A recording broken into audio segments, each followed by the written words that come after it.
Hello, everybody. I'm back. Are you still here? Or I'm going to have to get everybody to jump back in. I lost the feed there. I totally apologize. Maybe my internet went down, but I got kicked off.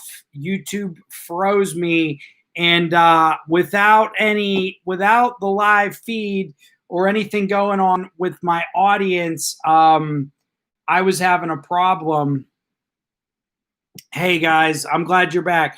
So I didn't want to just babble on without any feedback from the feed. So let's go. We'll go for, I usually go for an hour, so let's go for about another 25 minutes. I was just going to go into the chapters of my book, but is there anything anybody wants to discuss? And I came back on just because I haven't been live for a while. Do you want to get my opinions on certain things? Do you want me to talk about my videos? Do you want me to talk about my book? Hello, Lou. Hello, Jamie. Hello, Baker Street Gaming. Glad everybody is back. We're going to go for another 25 minutes. I lost everybody there. I do have a problem. I do. I'm addicted to caffeine.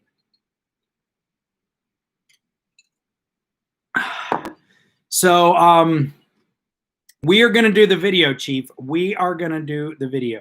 Can we discuss USKAW? What is that, Lou? I'd be happy to discuss it, but I don't know what we're talking about. Law or older cases? Can we discuss U.S. law, older cases? I will discuss whatever topic you want to bring up.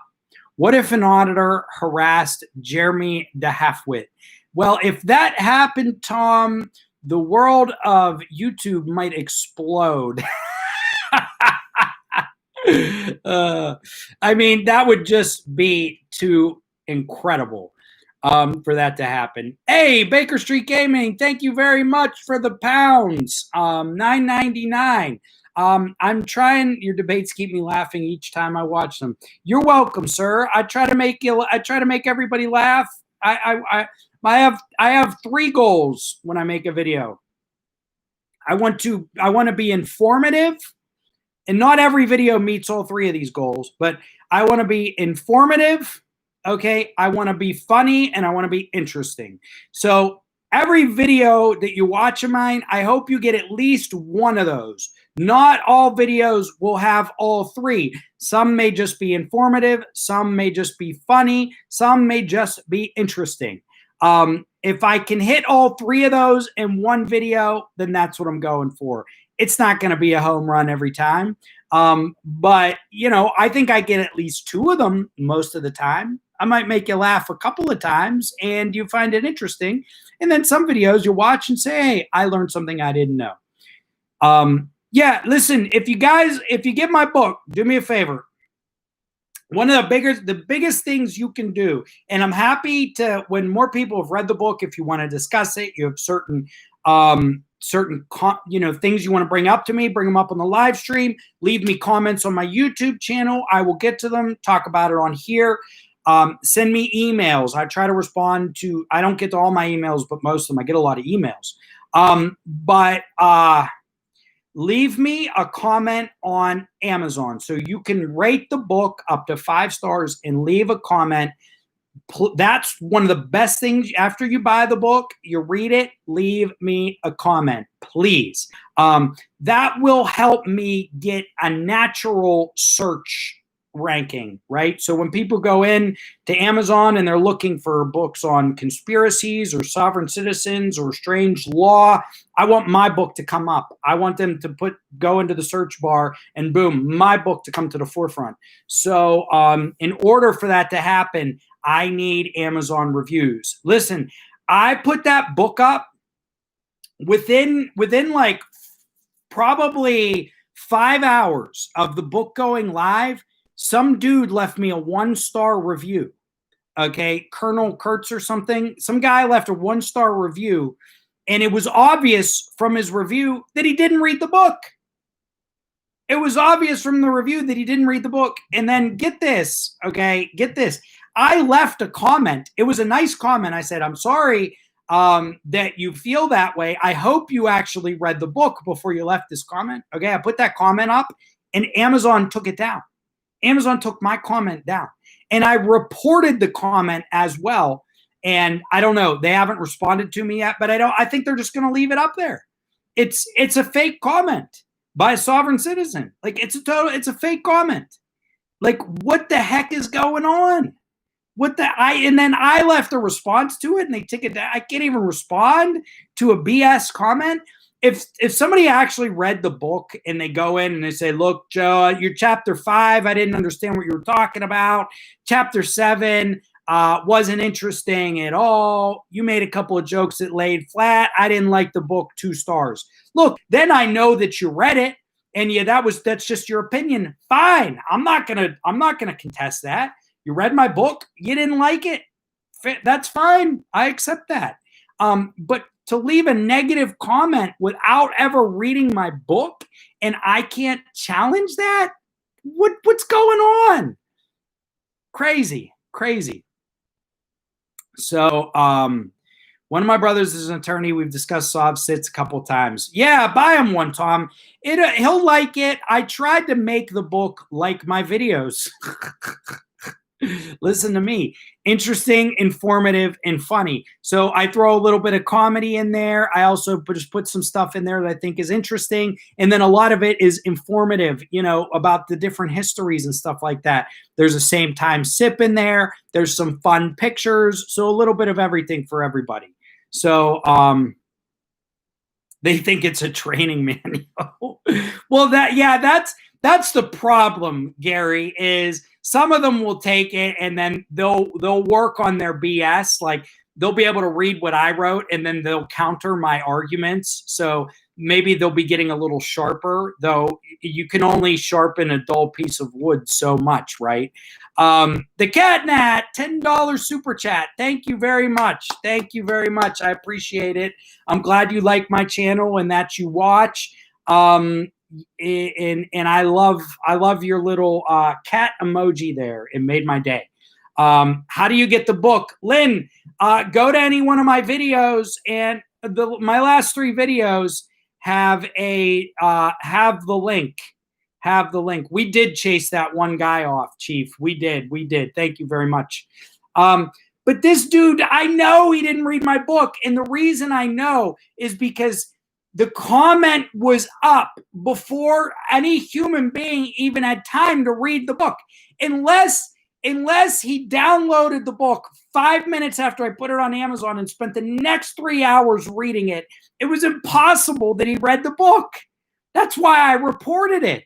He was clearly waiting for me to release it. When he saw me announce that I release it, he was like, boom, I'm going to nail this guy with a 1 star because I'm a sovereign citizen and I'm going to take his book down a notch. I mean, it's crazy. 300,000? Why? What has changed in the U.S. to cause this? I don't know, but they say there's 100,000. Like most experts will tell you there's 100,000. I think there's up to 300,000. And I think when I put that number in the book, I was talking about the U.S. I can't remember. Worldwide, there's even more, though, because there's a wide sovereign citizen freeman on the land movement in the United Kingdom, in Australia, in New Zealand, all former British Commonwealths, Canada have sovereign citizens, but we also see them in Germany, in Italy, in all these different European countries. We saw one in Singapore. So it's out there. You can get the book, Lynn. You can get the book. Look, let me drop a link just because a couple people are asking. I'm going to drop a link here. Give me a second. Excuse me. But again, most importantly, after you buy it, please leave me a review. And at one point, so there's 2 reviews. At one point, I believe there were 3 reviews, and like Amazon took one of the reviews down. It just reviews and stuff online is crazy, man. We're living in a crazy world. Here in the UK, we have them and they are nuts. Yeah, I mean, I've seen plenty of videos of them in the UK. There's plenty of videos of them in the United States. There's plenty of videos of them in Canada. I mean, it's just wild. It's wild. I believe my theory is that it has spread like a lot of things because of the internet, right? This sovereign citizen movement was around in the 90s. There just weren't that many of them, and it was kind of mysterious. Well, we get dial-up internet, and then by a couple of years into the 2000s, everybody's got high-speed internet, and so the sovereign citizens zooming all over the internet, YouTube, social media, boom. The world has changed so much in the last 10 years, but I believe that's why it has spread so much. It mixes and melds with different conspiracy theories. I talk about this in the book.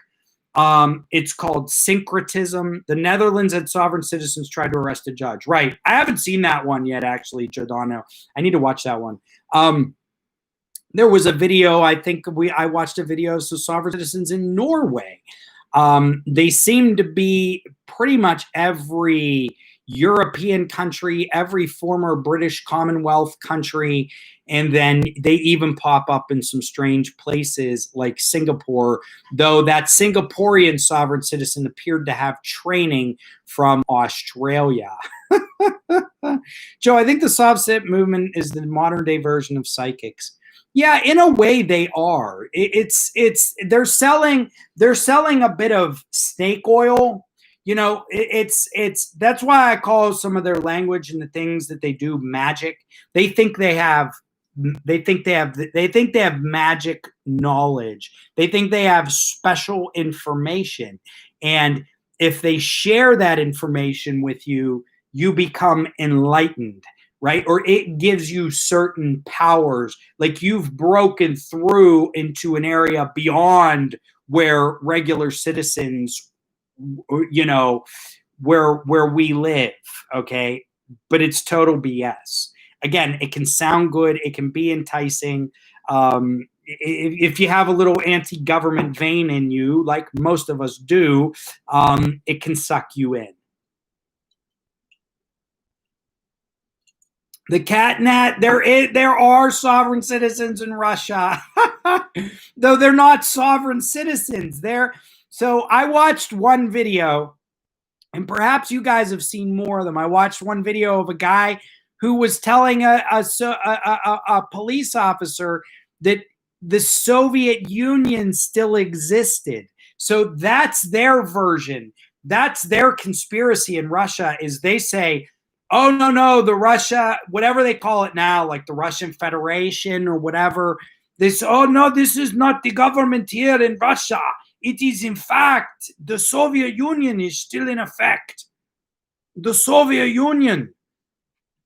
Do you like my Russian accent? I'd like to drink vodka. Do you have some vodka? Oh, you Americans.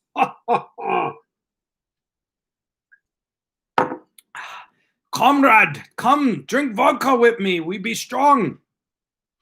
So they say, so they exist in Russia. It's freaking hilarious. The Soviet Union. The thing with the American sovereign citizens is they go so far back that a lot of people are like, well, maybe he's right. Like, or you're like, well, I really don't know. That was 300 years ago. I don't know if that's true or not. But like, most of us were alive when the Soviet Union dissipated, okay? Like, I remember, I wasn't that old, but I remember watching the news and the Berlin Wall came down and Russia was gone, or Soviet Union was gone. Like, that's within living memory. Like, the Articles of Confederation are not within living memory, okay? So those guys are really going out on a limb. The Reichsbürger in Germany. Yeah, I covered an article from the New York Times that talked about the German version of the sovereign citizens. They believe that the German Empire still stands. I guess that's maybe the Reichsbürger. Was my Russian accent or my German accent, which is worse? They're both terrible. Who watched The Last Kingdom on Netflix? I love The Last Kingdom on Netflix. I mean, as soon as those episodes dropped, it's like, boom. As soon as those episodes dropped. Anyway, it's all British actors, and they have like a Danish/British accent. And if I drank some vodka, you might start sounding Russian. Exactly, CW, exactly. But the main character in Last Kingdom, he has this, I am Uhtred, son of Uhtred. It's like this, he like tries to mix an English accent, I think. Well, he is British, so he has it. But he tries to sound Danish. It's kind of hilarious. Cossacks are Putin's secret USSR, Cossacks Goon Squad Army. Sounds about right. You were a writer for The Simpsons at one time. I don't know, but I should be. You were in the Navy when the Soviet Union collapsed. Yeah, man. I mean, does your book cover anything on adverse possession? Yep, it does. Yep. I put a couple paragraphs in there on it just because, look, we spend the funny thing, one of the funny things about law school is we learn some obscure laws that, like, adverse possession still exists, though some states have made it such a long period of time that it's not practical, and the rule of perpetuities. But we learn about adverse possession. It's on our law school exams, and it can even be on the bar exam to become a licensed attorney. So it is freaking hilarious. But yeah, I'm dropping the link to the book. If you haven't seen it, or if you got it, go ahead. It's $9.99 for the Kindle version. I recommend that version because it's also in color.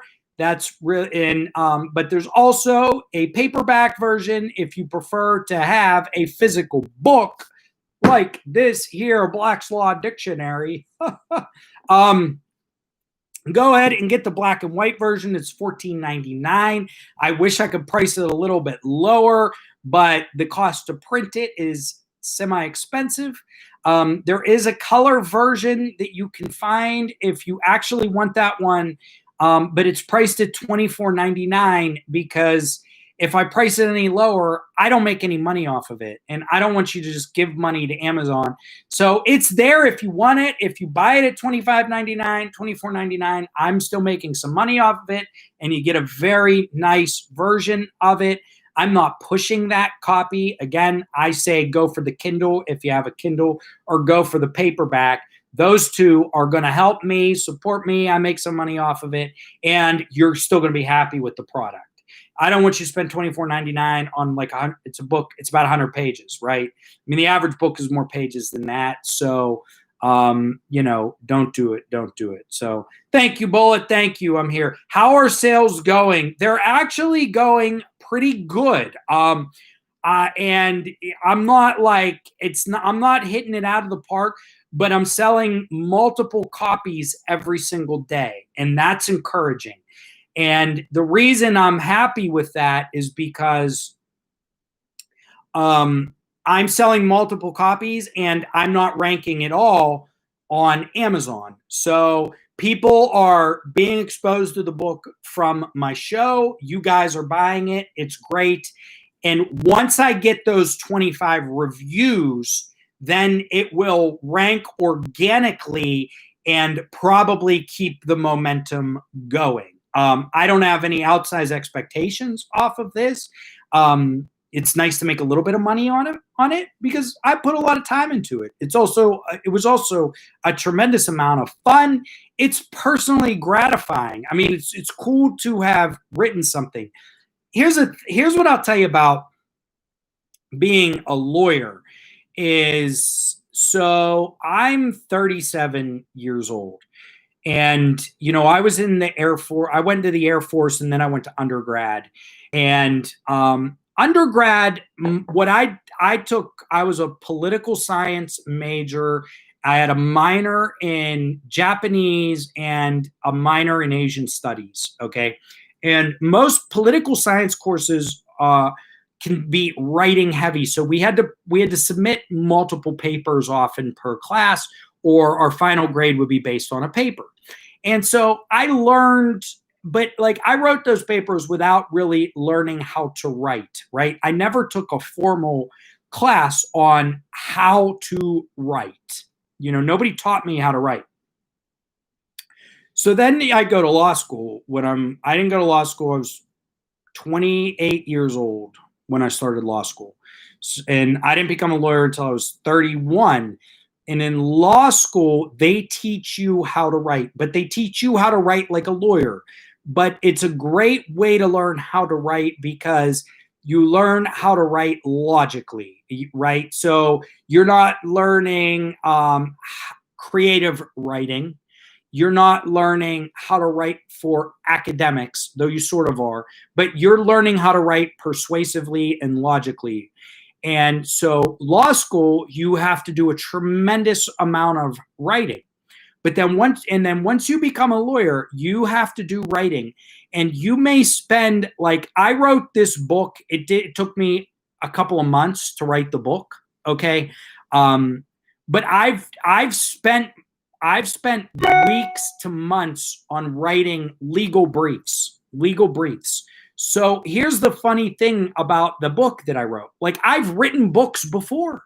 But I can tell you, they're so incredibly boring, you wouldn't want to turn to the second page, because these books that I wrote were legal briefs that I submitted to a court, and the court made a decision on them, and then that was it. And so I've written 50-page legal briefs, and now they've just been boom, like nobody cares about them. They're lost to reality, right? Yeah, they're on a docket out there. If you look up some civil personal injury case that I did, you can find the 50-page legal brief that I wrote, okay? And maybe it accomplished the goal, and I made some money off of it, but it's gone, and it's not interesting.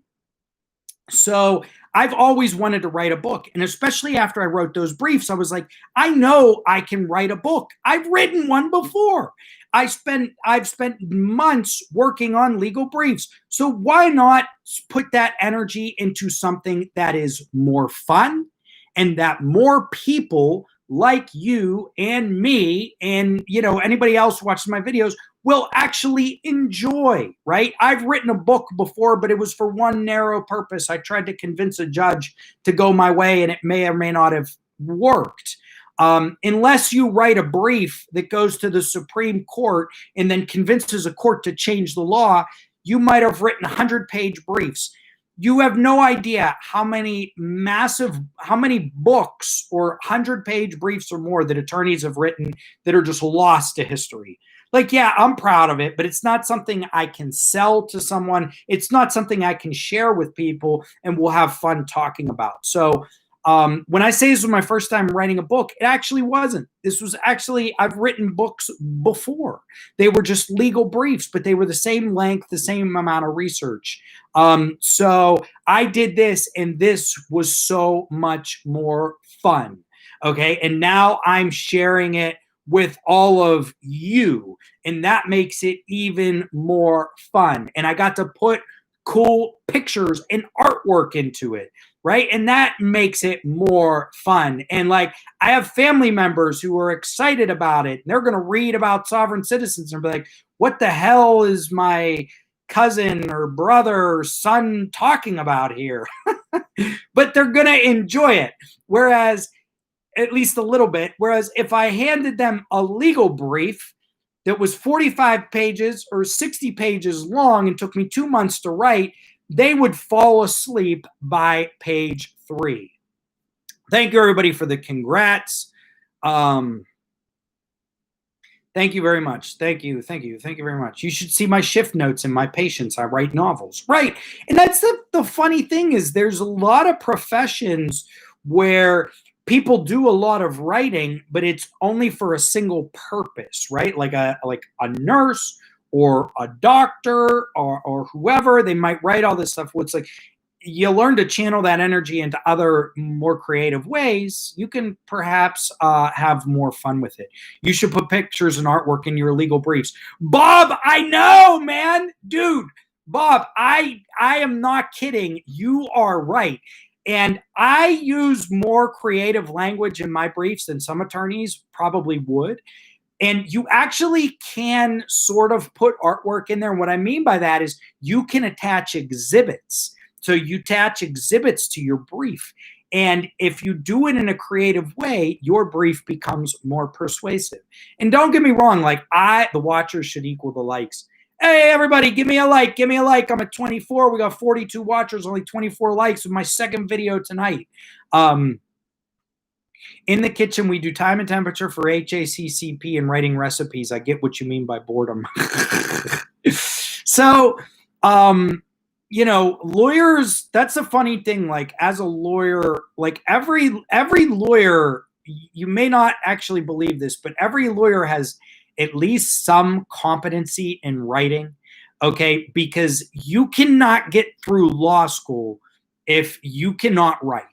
Okay, at least like logically, you don't have to be a great writer, but you do have to be competent. And that's what most of what law school is. Now, what a lot of attorneys do is they write for legal journals, which again is all fun and good. And that's kind of cool because it will be published and you will gain recognition within your career field, at least a little bit. However, you don't make any money off of that. It increases your reputation, so might help your firm there, and then in a roundabout way increase your clientele and make you money like that. But nobody's paying you directly for that. All right. I mean, writing a book that people are interested in, it's like, boom, it's out. Like, I don't, this thing may sell for a long time. It may not, but it'll probably sell. I'll probably sell a little bit for years to come. So just be like a little drip of income, at the very least, it's beer money and dinner for me a couple of times a month. Like, it's fun. So, those are just my thoughts. I'm rambling on a little bit. And, if you've seen it, legal briefs are the same as legal boxers, just longer. Absolutely. I mean, they're boring. I mean, I'm even bored by them. Like, I write them myself. I mean, I understand how boring my profession can be. It's also a lot of fun because, let me tell you, and everybody has their little joys that they get from whatever, doesn't matter what job you do. When I was in the Air Force and I was fixing F-15s, I got a lot of satisfaction from changing a part on the jet and then having my supervisors come through and check my work and saying, you did a fantastic job. And then boom, a couple days later, I'm watching that jet fly through the air. I mean, that's an incredible feeling. And when I write these briefs and if I convince a judge and the judge buys my argument and I win, that's a great feeling. So you get something out of it. But writing something like this, it was just more fun. Whole lot of fun. Speaking of law school, did you like The Paper Chase? Tom, yes, I watched The Paper Chase back before I went to law school. And now I can't even remember what the frickin' movie is about. But I do remember enjoying it a lot. I do remember that. Oh, pardon me, uptight. Yeah, I agree. So that's all. Mrs. Jarhead, hello. Thank you for joining me. CW, thank you for joining me, sir. Everybody, thank you for coming in tonight. Everyone who dropped me a super chat. The Cat Nat, thank you very much. Baker Street Gaming, I truly appreciate it. Always fun to have my friends in the UK drop me a super chat. Anybody overseas, I get a special kick of that. Vilified Freedom, thank you very much, sir. We are going to do a video together, everybody. Vilified Freedom's got a channel. He covers sovereign citizens and other interesting topics. Him and I are going to do a video together soon. Me and Chuck, Chases the Facts, got to get together again. I want to have him on my channel. And also on Sunday night, I am going to go live and have a debate with a Moorish national. I don't know if he's a sovereign. I don't know exactly what he is. But he said I didn't know what I was talking about. So it should be a lot of fun. Would you like to come on my channel for a debrief? Chuck, you know what? Let's talk about that. I would say yes. It's just like, you guys are probably like looking at me. It's like, oh, Joe, thank you very much, sir. I truly appreciate it. I'm only gonna stick around for a couple of more minutes, but thank you very much for the super chat.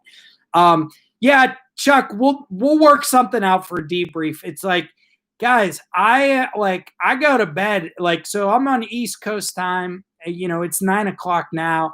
Like, I go to bed at like 10.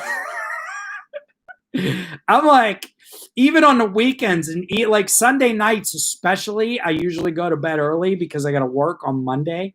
I go to bed at like 10. So I'm going to have this debate for like an hour from like 8 to 9. But Chuck, I'll tell you what, I'm going to commit to like at least 15 to 20 minutes on your show afterwards. Okay. So send me an email, or I don't know if you're on Facebook, Chuck. Go to Attorney Audit, my Facebook page, send me an email or Facebook page, and we'll chat. But yeah, maybe we'll set it up like that. I'll do an hour with the Moorish National, and then after that, I'll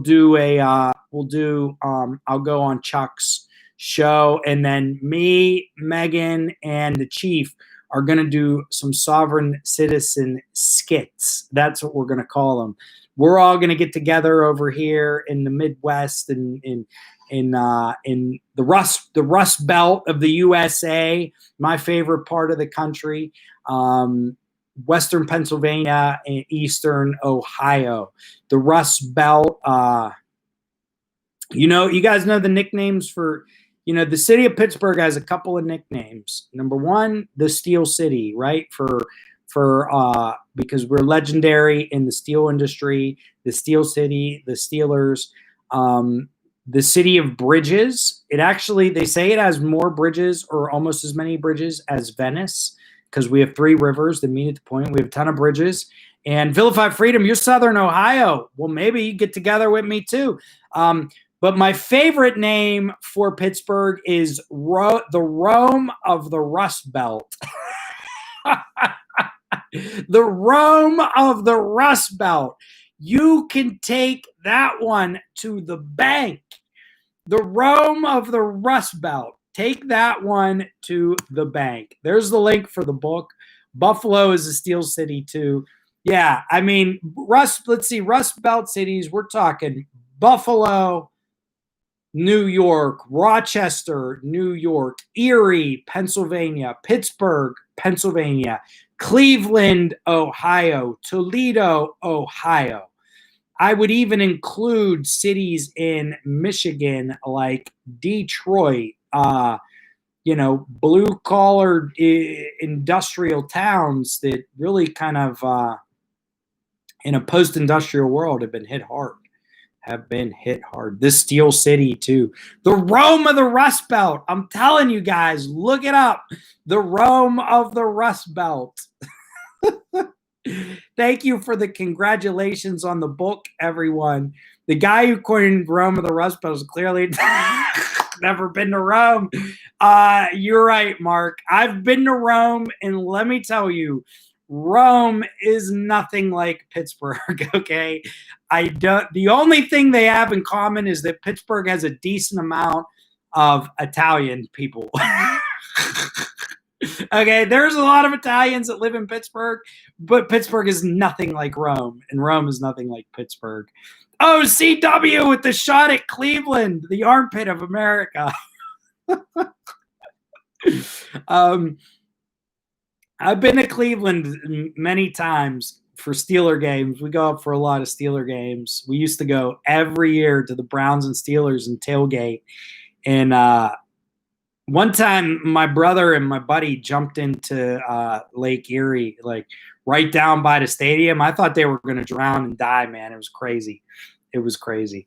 Rome is a bit warmer. Beverly, you are getting old. Thanks for the live chat. I love Pittsburgh. I love Pittsburgh too. Thank you, Beverly. Thank you. He is not old. Fight me. Thank you, Megan. I appreciate you standing up to me. All right, everybody. Like I told you, I'm not that old, but I like to go to bed early. It's 9:10. Thank you for tuning in tonight. Thank you, everybody, for the generous, very, very generous super chats. You know what, Chief? Maybe we'll just go to your house and barbecue and shoot the videos. We'll talk about it. Everybody, thank you very much for joining me. Attorney, audits, agitators, Joe Palmetto, Joe the lawyer. Check out my book. I dropped a couple of links. It's also in the description of all of my recent videos. I got a video planned for tomorrow that I'm going to make. Sunday at 8 o'clock, I'm going to look to debate a Moorish national, but I should be on every Wednesday live, and I'll keep pumping out the videos on a regular basis. Same time, SIP, USA. I love you all. Thank you. Goodbye.